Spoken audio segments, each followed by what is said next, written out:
at that character. It's like a little rhino beetle, but it's bipedal. Okay, hold on. We've got to look at it.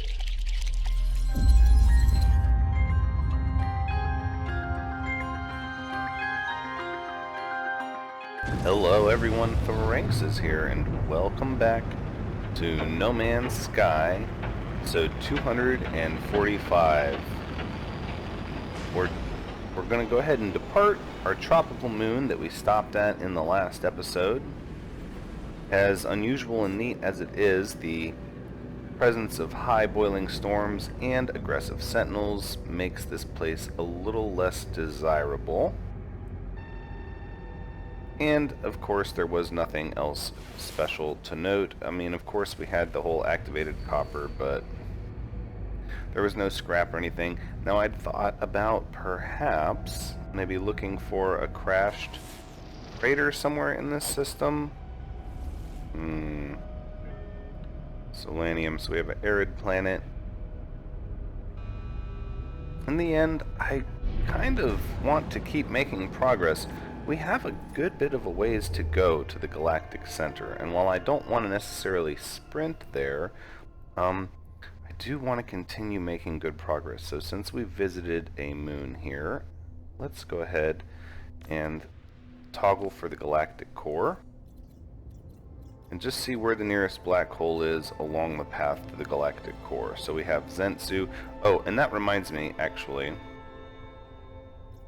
before we do this, let's undo this. I wanted to illustrate something we talked about in the last episode, but that I forgot to fully address. So if we look at the discoveries, you can see this current system we're in was discovered by me. So what that means is when you go through a black hole, it doesn't guarantee you're going to end up in the same location as somebody else who goes through the same black hole. Because of that, I imagine charting some kind of optimal highway is going to be next to impossible, if not truly impossible, because you really don't know where you're going to end up. So we'll get the path lit up to the galactic core, and we're just going to travel along this path until we find a black hole, or a black hole that is pretty far along, without exceeding our warp drive range. And here you go. You can see we're currently, this will be 1,000 light year jump towards the galactic center, and it has water. It's a Gex system. We probably want to put an economy scanner on our ship at some point. Let's go ahead and set our waypoint here. Okay. That way we can get back to it. And I think what we'll do, actually, is we'll do that now. So let's look at what it would take for an economy scanner. No, not a conflict scanner. No, thank you. And I looked right past it. There it is. 5 microprocessors and a wiring loom. I don't think the wiring loom is a problem. I can't believe we don't have microprocessors. I know we'll be able to make them easy enough. We have tons of resources.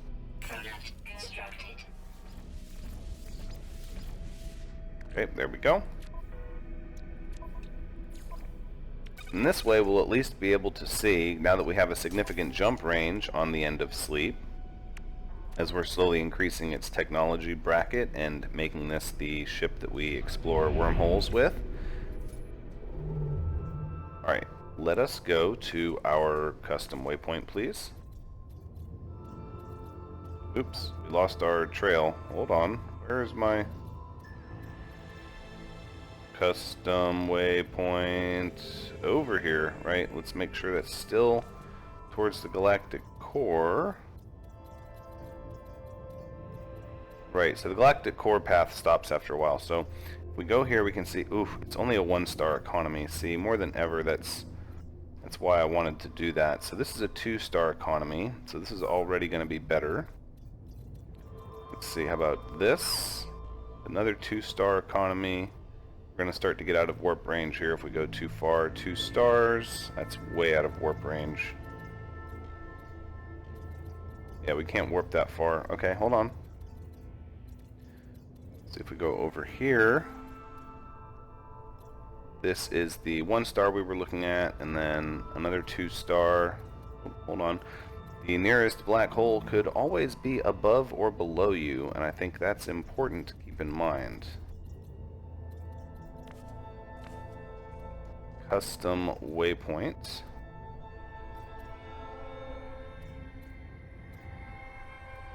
We go 2-star, 2-star. Let's try going up or down. Yeah, now we're getting way out of jump range. So let's go back to where we were. Right. And we have a custom waypoint path. Ooh, wait. 3-star. Not a great distance of a jump, though. It's only 489 light years further down the path that we want to go. But it is a 3-star economic system with a black hole present. Ooh, there's another one. And it's just ever so slightly out of jump range. Oh, and it only has 1 planet. Okay, we're going to jump twice then. So we're just going to jump here, and then we're going to jump again. Let's do that.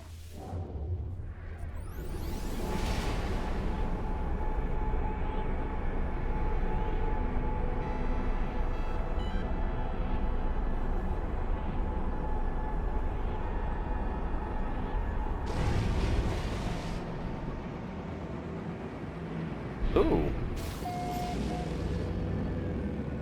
What have we here? Blue water, brown terrain, a caustic planet. I don't know if I can just leapfrog jump through this system without... What is this? That's a flourishing planet? And look at that continental divide. Well, we say it all the time, playing this game. As a traveler, we need to explore. That's part of how things work. And it's important to stop and smell the roses, as we always say. Look at this continental divide. Normally in these situations,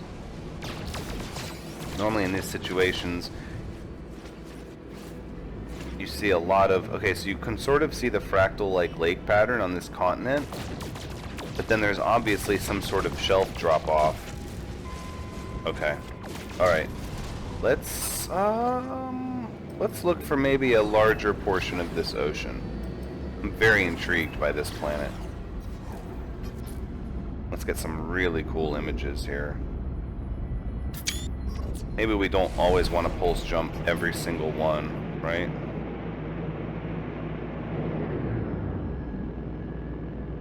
Nope, that starts to lose perspective. I like that water. That teal water. And of course the grass has these like amber waves. Alright, let's just head for kind of the center of this particular ocean. And we'll see if there's any sort of island chains we can hop on and get an idea of what the local ocean is like.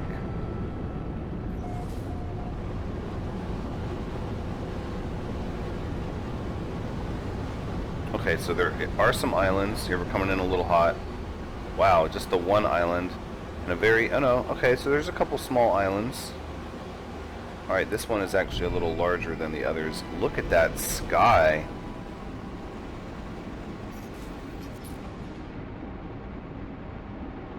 Look at that sky. Here, what if we go... We're kind of just cruising right over the top of this. I don't want the island in the picture. But we are going to land on it.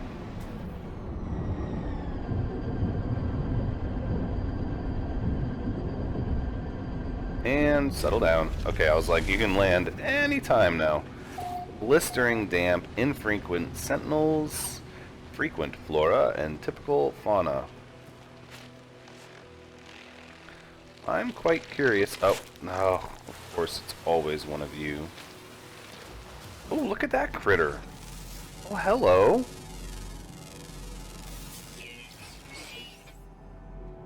Selemataxi? Easily startled, eats foraged nuts. Look at that character. It's like a little rhino beetle, but it's bipedal. Okay, hold on. We've got to look at it. Found on the planet Tufalog Prime, where the temperate climate and frequent rainfall encourage the rapid evolution of new life forms, their muscles are held in a state of constant tension, ready to flee at the smallest sign of danger. Comfortable amongst dense foliage, they sniff and scurry among fallen leaves, searching for the nuts that provide their food. It digs underground nests. It's got like feathers on its arms. Why, rapid evolution of new life forms indeed.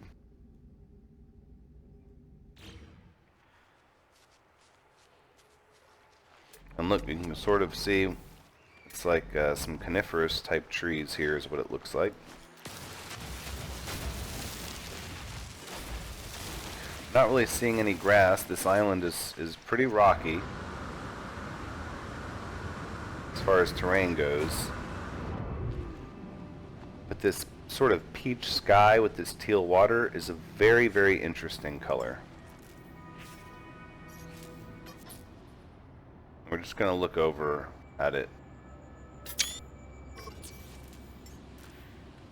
This is quite a neat little palette they have here on this planet. Yes, see, this is more of like the typical grass, I think, that we'll find. And look how short it is. It's not even very tall grass. Nutrient source, atmospheric moisture, and it has crepuscular fruit. I'd have to look that up. Alright, let's take a jaunt into the water and see what the water is like.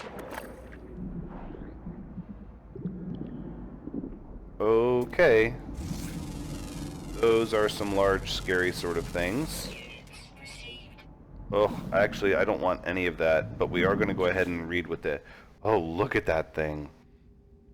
The sea water bogium was found roaming the bustling, bountiful oceans of planet Tufalog Prime. Large-eyed and with a swollen brain sac, these fish appear to possess a wisdom that few sea creatures ever obtain. Aggressive hunters, they make a meal of any fish unfortunate enough to get caught in their jaws, and they have nitrogen-rich blood.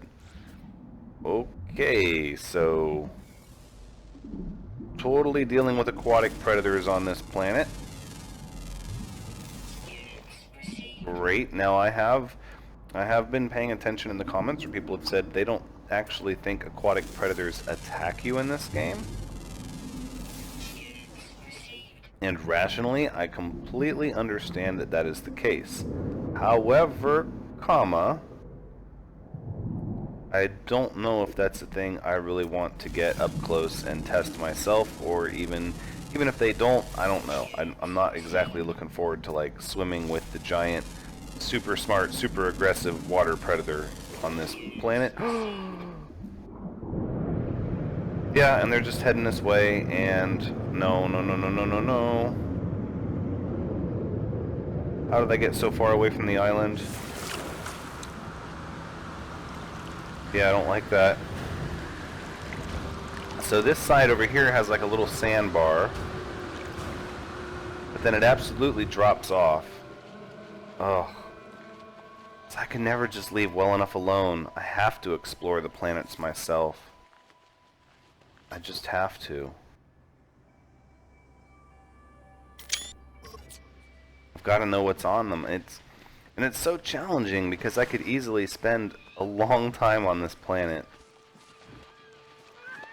investigating it. Look how deep some of those trenches are.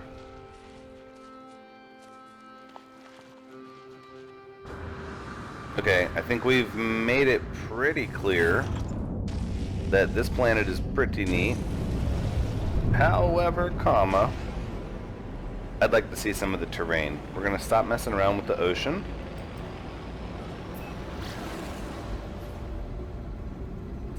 And I think we're going to swing over and see what some of these continents look like. Yep, already fallen into the night side of the planet. And with this dark nebula, nighttime on planets in this system would actually look like nighttime, which is pretty neat in its own way, although very, very different than the way other planets are, where the nebula would be bright red or bright orange, and then at night the sky just lights up like the northern lights. Oh look, so there are these inland lakes. Tiny little seas and whatnot. Oh yeah, so we definitely have the pale amber grass everywhere. Oh, look at this. What have we here? It's a little... It's just a little crash site for something.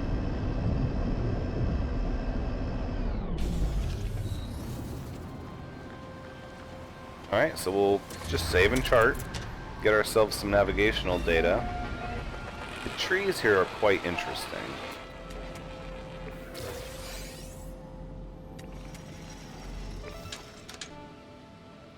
Sort of purple-looking pine trees. Oh, we have a... Yep, oh, there's... Interesting life form. Thick skull. Almost seems like some sort of... It's like a stegosaurus with a... I don't know. It's obviously reptilian, but it doesn't have the face of a reptile. So it's P. beachmanae, has adapted to the temperate climate and humid atmosphere. Possessed of a tremendous natural strength, they fear no other creature that walks upon this world. They use their acidic tongues to burrow into trees, dissolving and then sucking out the soft and delicious inner wood. Okay, straight up herbivore. No problem there. The peach sky and the sort of amber grass really gives us an unusual feel.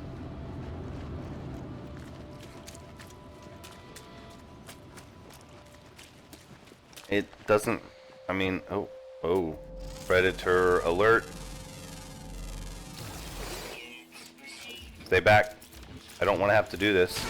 Alright, well, in the end, we all sleep in the beds we make. I mean, let's read about Silver Bubica.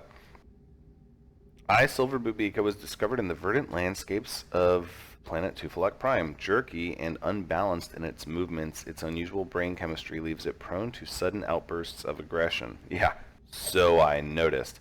Powerful armor-plated tongues allow them to penetrate the toxic spiny shells of venom urchins. The rich green yolk within provides ample nutrients.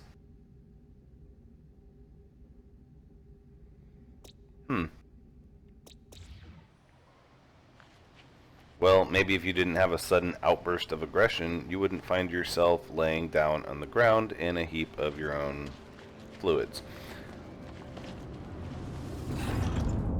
I think at this point it's safe to say, as fun and neat as this planet is, we must continue our journey. We have a mission, we have a direction, we did stop and smell the roses, but also we need to hit the local space station is important. Is it just the 2 planets here? Oh, what is this? So this is mostly an ocean planet over here. A boiling planet with that much water. Oh, that's why it's boiling. And it has a moon. Oh, Thrank says, stop it. I just want to see everything. I want to explore all of it.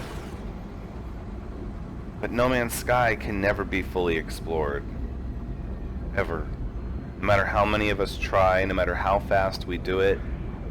And even if it could, even if we could somehow explore the entirety of No Man's Sky by just landing on a planet, getting credit for it, and going to the next one, we would never be able to fully appreciate the differences of each and every planet, the life forms on each and every planet. Because sometimes the differences can be subtle. Sometimes the differences are just how frequent ruins appear, or a particular type of plant that repeats itself, or a forest, or terrain changes. And the colors, those are just the most obvious differences that you can see. As you start to travel a planet a little bit, you start to really get a feel for what makes it unique. Because of that, we must continue. We cannot afford to just stay stationary. We must press on. Alright, what sort of upgrade modules are we looking for? We have another hyperdrive module.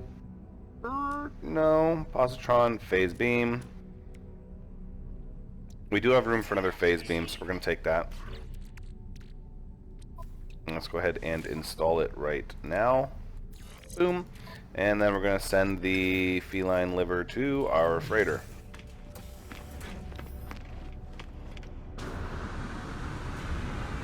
After that, I think we'll swing over to the bounty board and see what the guild master has for us. Oh, wait. You're doing something here. Interloper, help Viking, none will blank, abandoned, no something for something of Herc. The Lifeform speaks with great urgency, but between their hurried barks and fetid breath, I find it difficult to concentrate on what they have to say. I'd like dialect help. Warrior Igwa nods thoughtfully, then presents a list of language symbols. I would like an aggression symbol, please. Viking word for attack. How do I not know the Viking word for attack? I feel like that's kind of basic. Come on. Kill 4 monstrosities. No, that's a specific location. We will kill 11 creatures, though. That's bound to happen. And I guess that's it. Okay, well, let's hand in what we have to hand in here. Scan 5 creatures. We get some nitrogen salt. We can go ahead and send that to the freighter as well for shipping to storage at a later date. And then I think we'll go ahead and check the galactic trade terminal here and see if they have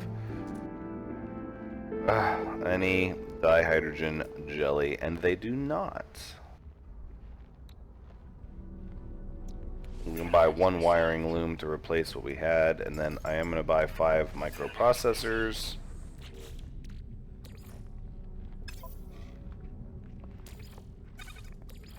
And I think we'll just do that. So that being the case, we're actually going to buy more than 5 microprocessors. And then we'll buy a few metal plates as well. I just want to keep these things in my inventory so I don't have to worry about making them. It's kind of goofy and not really all that important because they're super easy to make and get. It's just how I want things to go. Alright, I think now we can afford to jump to the next system, which is the one we really wanted all along. And we'll move all of this to our high capacity inventory because I don't think we're going to... I'm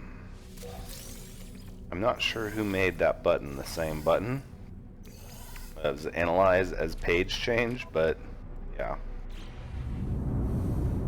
Let's make sure our inventory is squared away. I don't want to leave anything laying around. Wonderful. Okay, that being said, we are ready to depart. No, we're not going to cull creatures.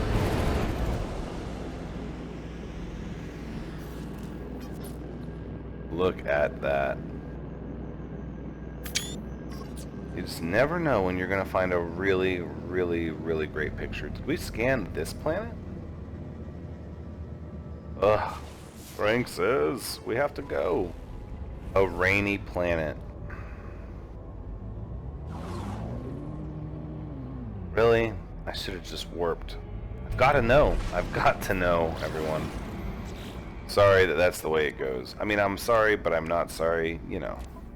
You know.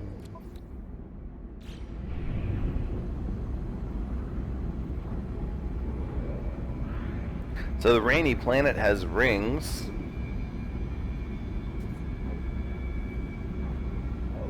I do want to change this mission back, though. Yeah. Just give me the one that doesn't put anything up on my HUD. Okay, thanks. It's hard to see the colors, too. If anything, my curiosity of these tropical planets and their color palettes... Oh. I can't turn away from it. I cannot warp on knowing there's a rainy planet here with rings. And it looks like it has an ocean. It's hard to tell. Maybe that's a picture. No, not with all these asteroids.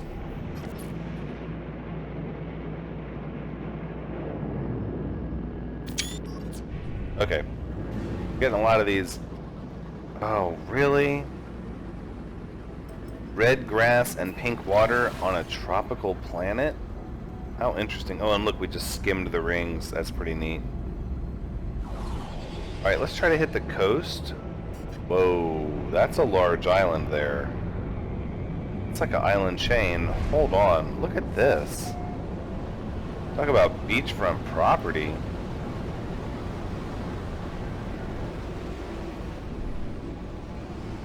Whoa.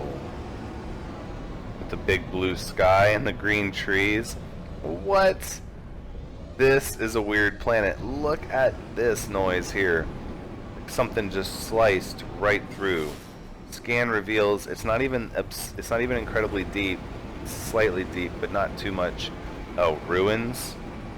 Alright, well, we're gonna stop at these ruins.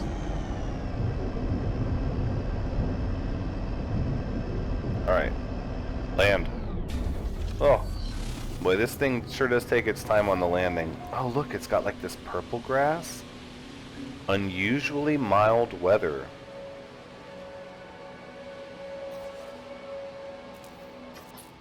That's like the sun in the ring. Yeah, let's get it with the sun breaking over the ruins in the ring.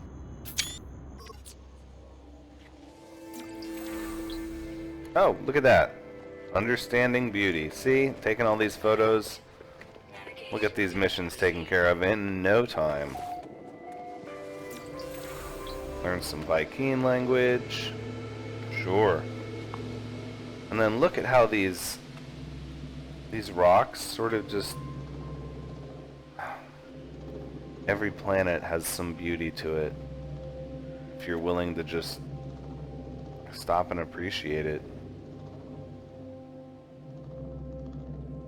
I don't know what color I would rather the water, but I think red throws me off. I could probably do it with the red grass, but not really the red water.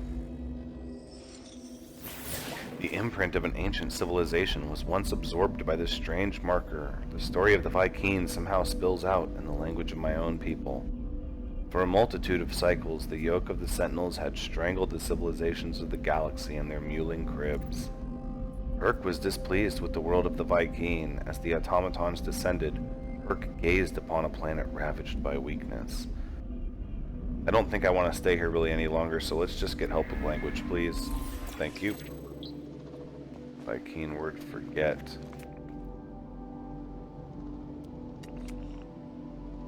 What is that? Is that a... It's an abandoned building.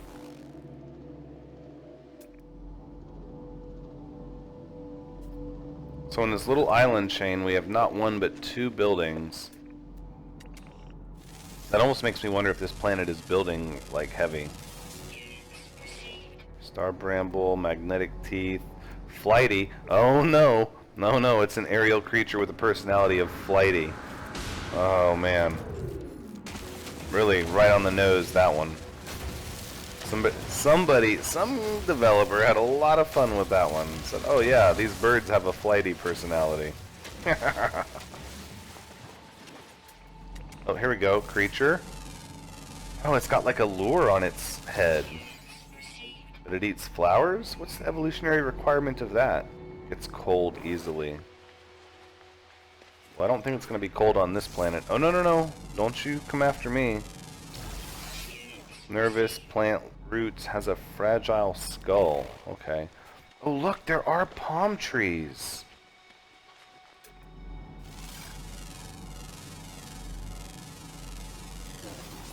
Hallucinogenic bark. Oh my. Careful. Ooh.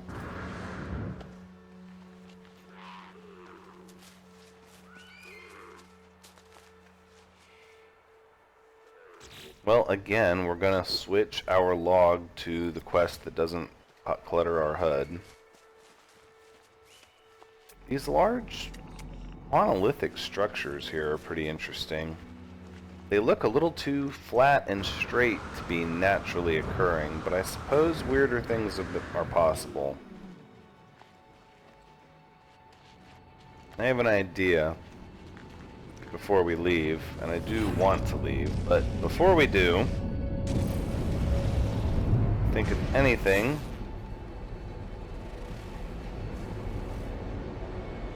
We should coast on in.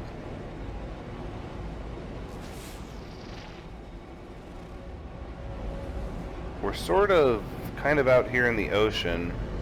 And then look, aside from these plateaus, okay, so there was like that little archipelago, but then there really isn't anything out here except for these cliff plateaus, which I suppose you could work with. Water's pretty shallow though, truth be told, despite this being an expansive sea. I think in the end it comes down to the red water. I can't do that.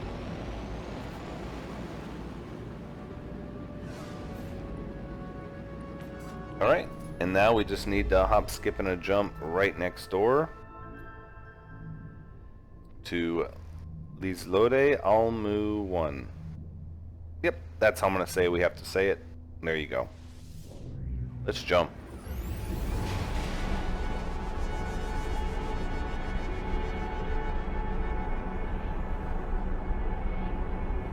Sort of remiss we had to make such a short jump,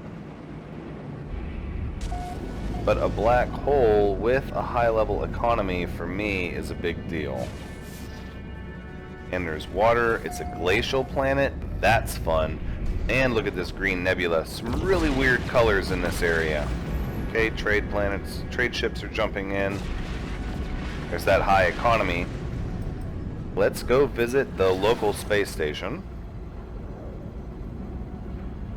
Look at making some purchases, and then I think before we leave this planet, before we jump through the black hole, I think we're going to spend a little bit of time maybe looking for crashed starships in the hopes that we'll find a really, really good one because it's a high economy. Especially with large oceans on an ice planet. And ice planet oceans are pretty neat.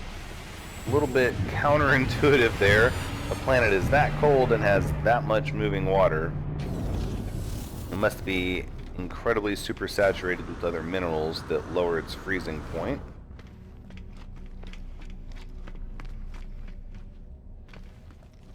What do you have for me, technology merchant Sokai? Show me what you got. Hyperdrive, cyclotron, starship shield. I actually think we need starship shield on our starship. We do. Yep. Alright, let's go ahead and do that. Thank you much. And then we'll go ahead and install that here. So at this point we're just getting the end of sleep nice and decked out, so it's not going to have any problems if it runs into combat immediately after going through a black hole, and then nothing will be destroyed because everything is in the technology side of the house. So that being said, I think we're going to come over here and actually upgrade our starship with a little bit more storage in the technology page. So it's going to be 11 million units for this one and then 12 for that one. If we go back to technology, we can keep buying technology spots. Oh my goodness, we can just keep buying technology. I wish they would let me do that with my exosuit. Oh my gosh, give my exosuit more technology slots, please. Pretty please. Nope, not today. That's not a thing they even want to hear us talk about. Instead, they would like us to completely just forget about that. Alright, let's see what the guild representative has for us for missions. Scan 3 plants. I think we can handle that. Scan 5 minerals. Again, done and done. Hunt pirates. No, the other stuff we're just going to do along the way. And then I think we'll stop at the orbital trade beacon here. Trade terminal, rather. There we go. Look at all that dihydrogen jelly. Oh my goodness. Yeah. The game was like, forget you. You can't do that.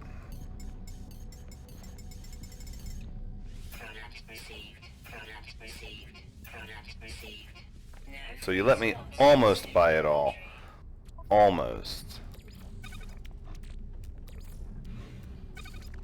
Yeah, look at this. And then, oop, yep.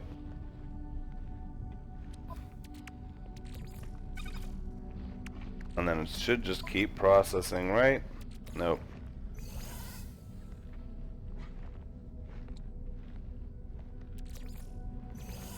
Alright, and with that, I think we can just go ahead and keep front loading in this dihydrogen jelly. Just keep on doing it. Keep on doing it. So for some reason it auto processes up to 500, but then it stops. I'm not sure what the reason for that is. Alright, now we can buy the rest of the dihydrogen jelly. All 17 of them.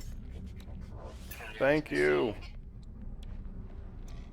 And then at some point we'll have to buy a lot of tritium as well. And honestly, I think we're going to buy some of this dirty bronze as well, because we're going to need some of that for processing into higher level materials. We'll just ship that straight to the freighter. And then I think on that note, we're going to go ahead and wrap up this episode. Until next time, take care.